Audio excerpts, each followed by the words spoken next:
Bonjour à tous et bienvenue sur Focus Music. Aujourd'hui, je vais vous donner les premières bases pour créer votre propre home studio chez vous, à la maison. Vous avez certainement vu déjà tous des youtubeurs, des podcasteurs et vous vous êtes dit « j'ai envie de faire la même chose mais je ne sais pas par quoi commencer ». Eh bien, figurez-vous qu'on va voir ça en détail aujourd'hui. Pour débuter ce genre d'activité, vous aurez besoin de 5 choses. Il vous faudra premièrement un PC avec un logiciel d'enregistrement ou un logiciel séquenceur. Vous avez le Digital Audio Workstation, dit DAW.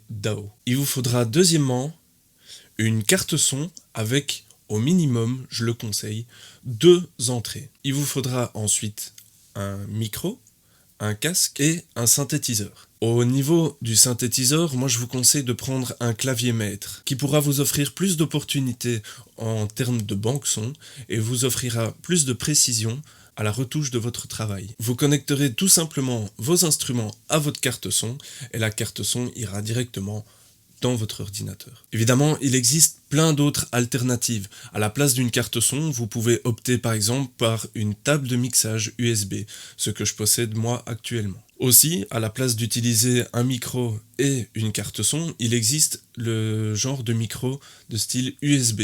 Donc c'est un micro que vous pluguez directement sur votre ordinateur et ça vous évite d'acheter et le micro et la carte son. Et autre alternative, au lieu d'avoir un casque constamment sur vos oreilles, il existe des enceintes monitoring. Bref, vous l'aurez compris, il existe une multitude d'autres options. Du coup, je vous explique en 2 mots comment j'ai fait tourner tout cela chez moi. Donc je vous l'ai dit, je n'utilise pas de carte son, j'utilise une table de mixage sur laquelle je viens plugger tous mes instruments et je ressors en USB sur mon ordinateur et au lieu d'avoir un casque, j'utilise un système son 2.1 tout simplement pour avoir des basses mieux travaillées. Évidemment, nous verrons tous ces éléments plus en détail dans des prochains épisodes. Le but de toutes ces vidéos, évidemment, c'est de vous montrer qu'on peut arriver à beaucoup de choses avec très peu.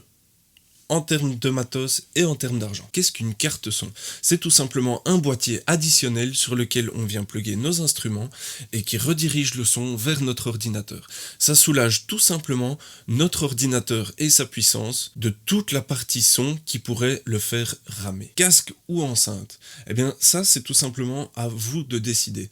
Est-ce que vous ne serez pas gêné avec un casque constamment sur les oreilles? Ou est-ce que votre entourage ne sera pas incommodé par des enceintes? Alors maintenant, parlons micro. Pour débuter, vous n'aurez pas besoin d'un super micro dernier cri et impayable. Si vous avez une bonne carte son, un simple micro de chant de style SM58 suffira amplement. Et ce genre de micro, vous pourrez vous en procurer un entre 50 et 6 000 €. Je vous rassure tout de suite, pour tous ces éléments, moi-même je n'ai pas mis plus de 100 €. Si vous possédez un Mac, il existe un logiciel d'enregistrement et séquenceur assez sympa et gratuit qui est de base sur chaque Mac. Il s'agit de GarageBand. C'est clairement avec ce logiciel que j'ai commencé. Et il existe aussi sur l'Apple Store, donc vous pouvez vous en servir sur votre tablette ou même composer dans le train avec votre smartphone. Alors du coup, j'espère que cet épisode vous aura appris certaines bases. Et si c'est le cas, n'hésitez pas à vous abonner. Et moi, je vous retrouve la semaine prochaine pour une nouvelle vidéo. D'ici là, portez-vous bien et à bientôt.